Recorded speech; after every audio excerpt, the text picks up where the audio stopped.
Hey YouTube, Ryan out here. I decided to go ahead and make another video. I wanted to go ahead and talk about sensitivity with mouse and keyboard, and the issues that I can see some people having with it. Not just based off of my own things. Of course, I'm going to put in my own personal experiences. But it's things that I've seen, people around the web saying, just your standard complaints. One complaint that I've seen fairly commonly is with the keyboard having to contort your fingers in different ways, and it ending up not allowing you to do movements unless you make an alternate unless you set up an alternate control scheme. Now, I can see where that would be frustrating for a lot of people. I mean, I know that the WASD keys have been the main keys for movement for a long, long time. I get it, I understand it, but now that more and more people are getting into gaming, and games are having more and more and more functions, it seems fairly logical to me that they would find an alternate set of keys more towards the middle of the keyboard, or like with gaming keyboards, go ahead and have it where those keys are more easily set up in the middle keyboard, so that way you're not on an off slant. I know I kind of touched on that in my video where I was talking about, people who prefer controllers over mouse and keyboard, and people who prefer keyboard over the controller. But the thing is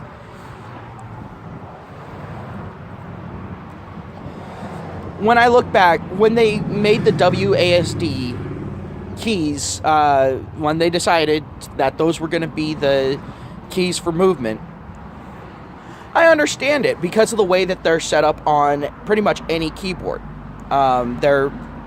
It's one of the only sets of 4 keys that actually make that T shape instead of it being kind of a Y shape. So I get it, I understand. But I'm thinking about going ahead and trying to come up with a control scheme on a keyboard to go ahead and have it in the middle, so that way my pinky and thumb can not only take care of the jump and the shift and all of that, just shifting the keys over a few keys, but also have it so they have several other buttons that they can hit at the same time.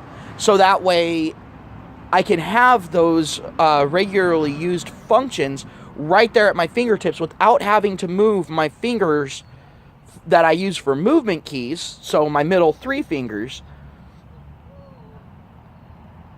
So I don't have to move those off of there and then risk, when I move my fingers back, not quite moving far enough and hitting the wrong button, throwing a grenade into a wall and looking like a damn fool.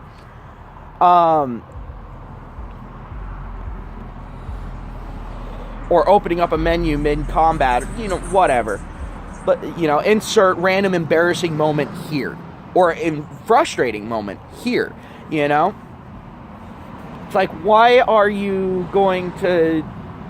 why are you going to rely on a person moving their fingers halfway across the fucking keyboard or taking their hand off of the fucking mouse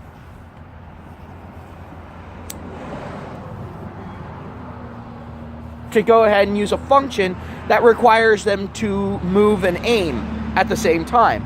Of course, people are going to rebind that keyboard, but the thing is, if you have multiple functions like that, they're going to run out of keys. And so now they're going to have to pick and choose between those functions. So it's kind of frustrating to me. And when they, like I was saying before, when they first came up with it, I understand their reasoning for it, and they didn't have a whole lot of functions in video games, so it made sense. You know, you didn't really have to move your hand. You could do everything with the mouse and the keys surrounding those keys on the keyboard. So you didn't have to use any of the other stuff other than maybe hitting enter, but at that point you were going to be typing something in, so you weren't worried about moving. So, all right, cool. It all worked out. Well, now that is no longer true, and so something needs to be done.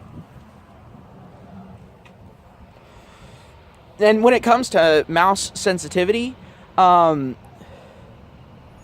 are some games that will go ahead and automatically like deaden the sensitivity of the mouse, whether it's a gaming mouse or not, when they go ahead and go into aiming down sights for first-person shooters. Those are the ones I primarily have issues with.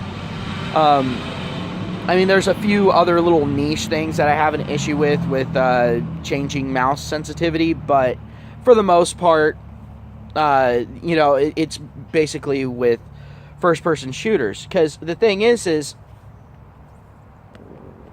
when you're running around with a fully automatic weapon, you want to be able to turn very quickly, and all that. Hell, even when you're running around with a sniper in your hand, you want to be able to turn relatively quickly, because if a person, all they have to do is run in an arc around you and they can outrun you aiming, well, then they're gonna do that, and you're gonna stop being a sniper. So you want to have it where you can rotate, head them off, so you can at least rotate faster than they can run around you,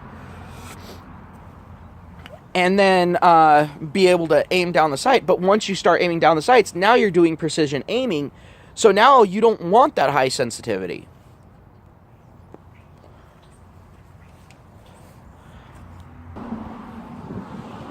So here's my old man moment. Back when first-person shooters were just really starting to get off the ground, that was the number one problem, was what sensitivity did you set the mouse to in the menus? Nowadays, you have mice that you can you have a extra couple of buttons where you can go ahead and change the mouse sensitivity. So that's been somewhat addressed. But at that point, there's nothing worse than sitting there, lowering the mouse sensitivity way down because you're sniping, and then coming out of it, and then having to take that couple of seconds to click it back up to that higher setting. Because with me, I actually have a fairly even spread of my DPI on my gaming mouse. And this is because different things take different sensitivities. And so I have it set where, I can pretty much go through there. My mouse is awesome because it allows me to do, let's see, 1, 2, 3, 4, 5. It allows me to do 6 different settings. So, I can basically have a setting for any of the major things that are going to happen in video games, regardless of genre. But having to do those switches, it kind of, it takes that, half second or full second. And in a first-person shooter game, that can mean the difference between life and death. So it's kind of a double-edged sword. And, when something unexpected happens, it really sucks when you're caught in that low DPI. So, damn, what the fuck?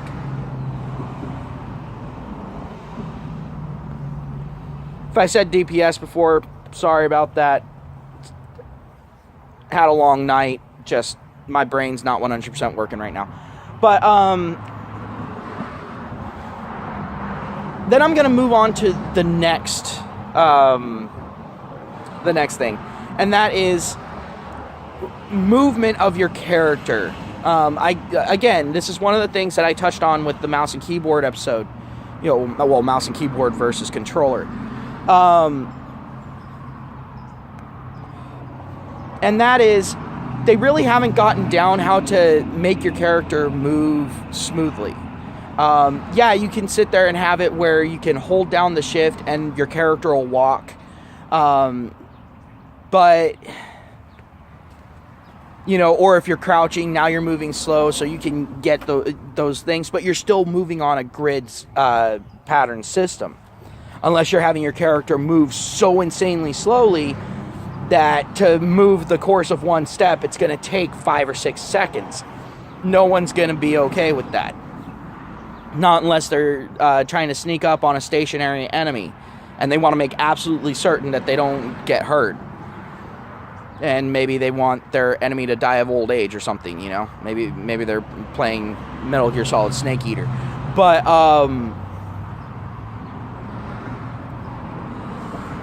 the problem is when you move on that grid system, sometimes it can be really jarring while trying to aim. I mean, even in Skyrim, this is a problem. Like there's situations where I want to just barely peek around a corner, but I have to put like my body 3/4 of the way around a wall to be able to pop out to fire off that shot with an arrow without shooting into the wall because of bad hitboxes. Like I love Skyrim, but that is one thing I wish they had gotten in on a patch. You know, it's all like, dude, guys, the hitbox on a wall should not be that fucking wide. I shouldn't be firing, you know, 8 inches away from a fucking wall, a corner of a wall or a corner of a ledge, and my arrow bounced back in my face because it says that it hit that, even though the bow fires even higher than that as far as its arc is concerned. So I don't get it, but that's more of a nitpick as far as a shortcoming of a game, of a particular game, as opposed to the control scheme. But the thing is even at that point, I would still have to do it even if those hitboxes were perfect. So now it's a problem with the control scheme. Like I said, I would love to see a setup where, you know, you have, you know, several buttons on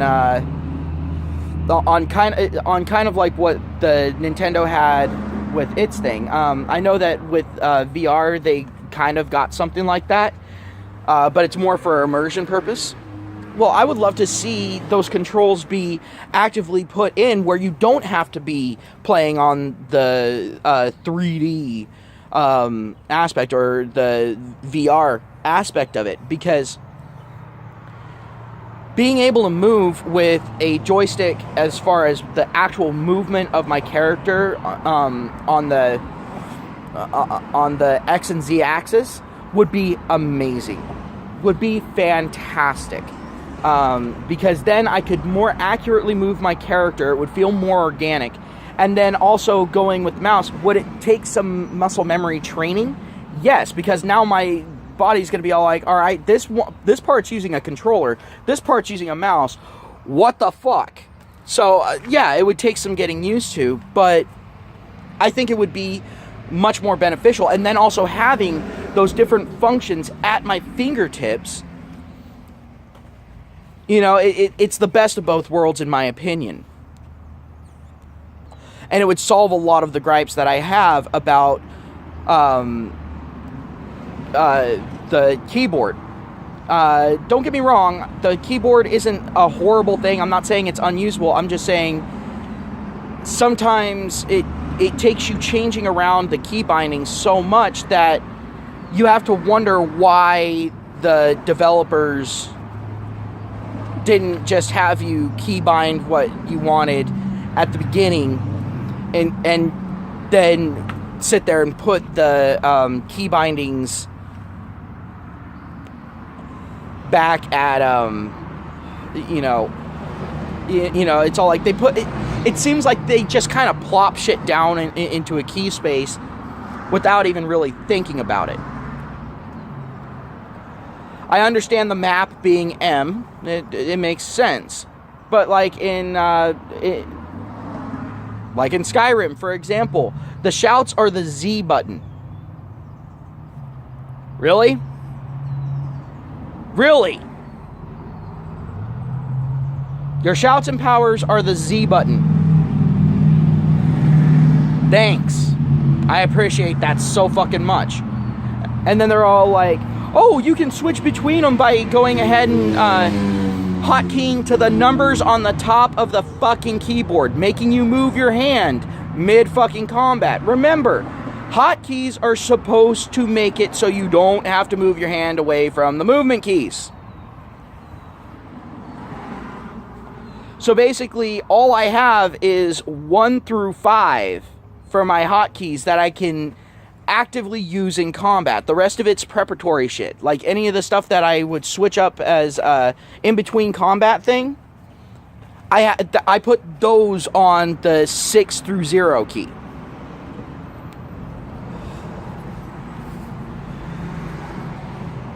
Because I don't actively need them in combat. They're a preparatory thing.